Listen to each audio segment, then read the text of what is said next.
How to switch language preferences in Facebook Lite. Hello everyone, welcome to another video.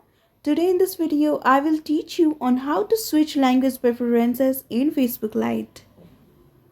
So now let's get started.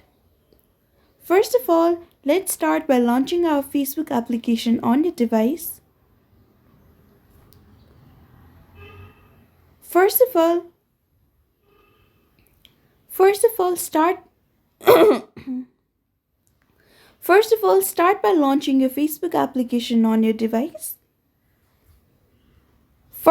start by launching your Facebook application on your device.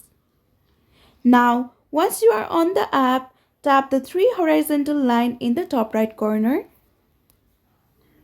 Now scroll down and tap on Settings. Now here, tap on Language and Region.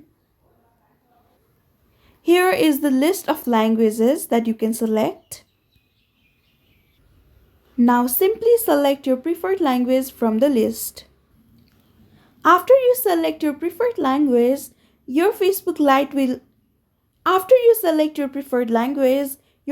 Lite app will now After you select your preferred language, your Facebook Lite app will now appear.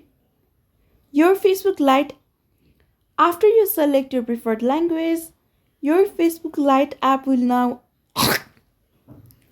After you select your preferred language, your Facebook Lite app now will appear in the selected language. So, this is how to switch language preferences in Facebook Lite. I hope you found this video helpful. Don't forget to like, share and subscribe to our channel. Thank you so much for watching. See you in the next one.